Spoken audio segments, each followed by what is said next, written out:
Welcome. Today, we're diving into a quick and straightforward guide on how to unblock someone on WhatsApp. Whether you've had a change of heart or simply want to reconnect with a friend, unblocking someone is a breeze with these simple steps. First, grab your Android device and open the WhatsApp application. The familiar green icon is your gateway to messaging, so let's get started. Next, you'll want to locate the blocked contact. You can do this by tapping on the chat list. If you can't find the contact right away, simply search for their name using the search bar at the top of your screen.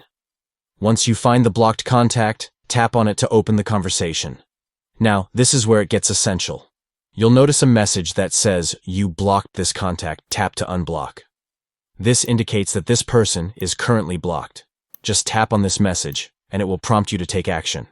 Finally, you'll see an option to confirm your decision to unblock. Just tap on Unblock, and voila! You've successfully unblocked the contact. They can now send you messages and see your status updates again, and that's all there is to it. Unblocking someone on WhatsApp is just a few taps away. If you found this video helpful, don't forget to give it a thumbs up and subscribe for more useful tips and tricks.